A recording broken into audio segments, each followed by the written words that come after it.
Let's move on then to the Junior Minimoto 4.2 Pro. Oscar Pinson and Elliot Pinson have got a family front row lockout. Josh Watley and Callum Beach on the second row.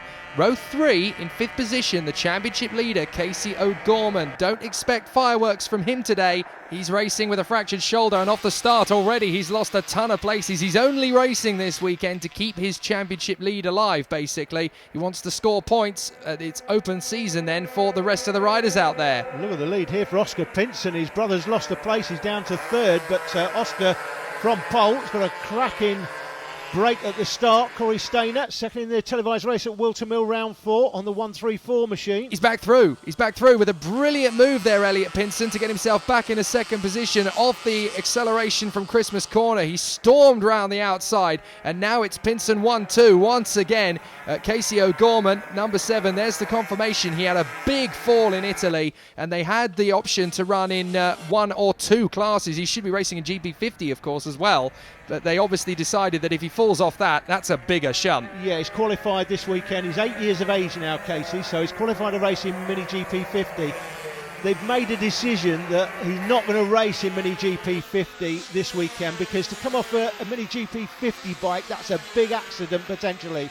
He's only very small. That is a long way to fall off one of those bikes. As Ruby getting her head down, having a bit of a nap. Not interested in the race. I was just going to say, yeah, not everybody's enjoying the action out there. So Casey not racing in Mini GP50, because if he came off that bike it could seriously damage his shoulder even more, and he could be out even longer. Jay Abel there 3rd ahead of Josh Watley in 4th place. Watley would have hoped to be out front here. He's got O'Gorman still there in 6th, so although we're not seeing the pace from Casey that we normally see in the drive, but you can understand that he's racing in pain. But he's just basically on the track to try and maintain his championship challenge. And it's a great performance so far. Watley there in 4th place. He'd be hoping to make hay while the sun shines.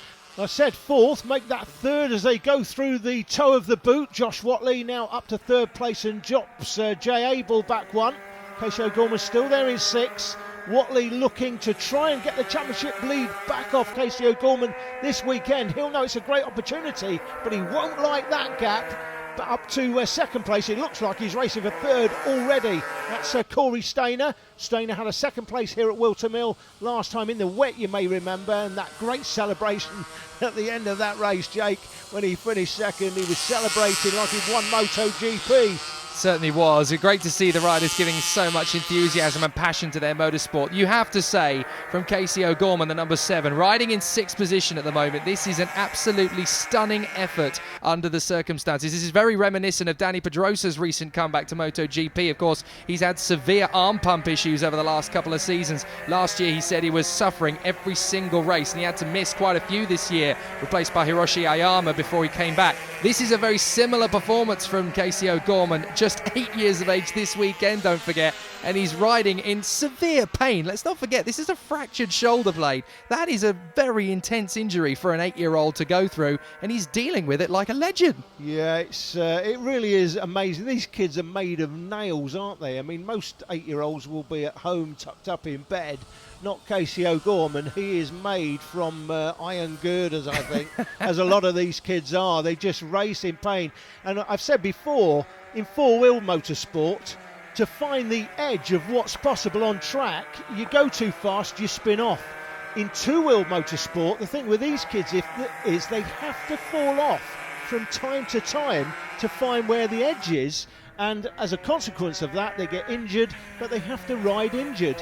Oscar Pinson, what a terrific performance this is. His best performances were his 2 second places at Red Lodge last time, but again we've seen another progression. We were talking about kids progressing earlier on in this programme, and again this is another progression, isn't it, Jake? Not only a progression, but look at this. What a comfortable victory this is for Oscar Pinson. This will be his first win at the Fab Racing British Championships, and he is going to be delighted about that. His brother Elliot's in 2nd place here. He's a lot older than Oscar, but to be fair, Elliot does carry a lot more weight. He's a lot older, therefore he does have a disadvantage where power to weight ratio is concerned. So I think Elliot will be absolutely over the moon for his younger brother. I guess that's the case anyway. Drama, Alan. It looks like Josh Watley's off the bike at the final turn. The number 70, there's confirmation out of the race. I've been so busy following the leaders as Pinson 1, Pinson 2 for Oscar and Elliot. Watley is off the bike at this final turn. We might be able to see him walking back to the pits. Beach is going to be third from Abel, and Casey O'Gorman in front of Steiner is going to be fifth. Look, there he is. Massive for the championship because a DNF means no points, and Casey O'Gorman, just by riding through, there is the Josh Watley bike being wheeled away. There's Josh. Oh, it's a disaster. He has no championship points from this race. He's lost potentially third place position. That's 16 points for finishing third, and if he finishes third, he knocks Casey O'Gorman down another place, so earns another point, but not to be. He went on to win races 2 and 3, but not this one. Oscar, your first win in the Fab Series this year in Junior Minimoto Pro, but it's been looking like you've been improving and that this has been coming for a while, so you must be happy with it. Just talk us through the race. Yeah, at the beginning I got into the first corner in first position, and down the back straight I got a bit of a gap, and throughout the race I retained the gap and I went to the finish in first, and that's how it finished. Well, a great win for Ozza, but look at the championship fight here. Josh Watley's third place lost. He would have been 2 points ahead of O'Gorman if he had come home in third place. So the onus is now on Casey O'Gorman to hold that advantage with 2 rounds to go. Just time before we close to bring you the highlights of the senior Minimoto race. Only 6 started in this one, but it is competitive. It was Sam Monroe who got a great start. I think that's Sam Monroe anyway. Supposed to be 64 as around the outside for the lead. Jim Snow takes the lead. I say it's Sam Monroe. He's supposed to be riding 64. The number on that bike looks to me like number 77. May have had a problem with his bike and just borrowed this one. Such is the friendly nature of this championship. People are borrowing bikes, loading bikes out when people have a problem. That's Oh, he's got a problem. Oh, he's off. Oh, Sam Monroe down. So, off through Parker. It probably serves him right for not using the right number, Jake. Well, that started very early on into the corner. Let's see if we can have a look. No, he's already had a huge wobble by this point, and the bike is just travelling to the curb. It mounts the curb, bang, throws him up in the air. Nothing he can do about it. Sam Monroe looking quite racy there and looking like could have been on for a win. Later in the race, it's Holmes Williams up against John Farr. Holmes Williams sweeps around the, well, I thought he was going around the outside. He's down the inside through Oblivion and then right-handed through Crook. That's Fine Lady, the little kink there. This is Manuel's bank up into Christmas Corner. James Snow, though, went out front. It's usually Richard Holmes Williams who dominates these small grids on the small bikes, the Minimotos. He's got that style with his arms out. I said earlier in the season that I remember Adam Christodoulou years ago apparently went into a wind tunnel in a cart and determined that having your arms straight out is the most aerodynamic shape, although he's not quite doing it there, is he? I have to say, that was one of the cheekiest overtaking moves I've ever seen on a bike there from Richard Holmes Williams. Absolutely stunning through Crook. He looked as if he was going round the outside into the first left-hander and then just went, actually, quick, I'll change my mind, go round the outside of the right. That is such a cheeky move.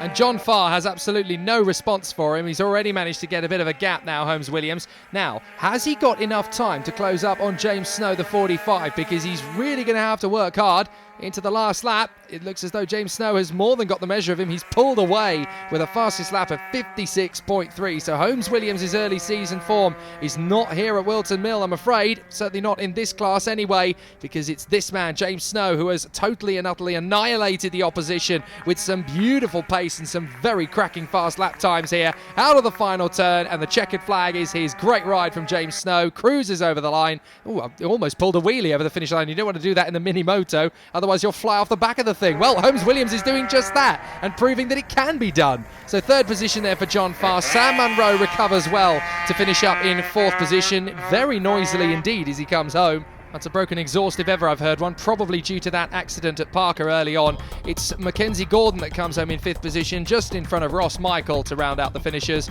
But a great victory for James Snow. Sam Monroe did recover to win races 2 and 3. Jim, I think you missed a couple of rounds this season in the Senior Minimoto, but you've come back with a bang this weekend. Yeah, I missed a couple, you know, work comes first, I'm afraid. But yeah, we come back this weekend, the bike's good, everything's feeling good, nice and smooth. I had a crash this morning, I hurt my elbow a little bit. But no, yeah, nice easy win today, nice and easy.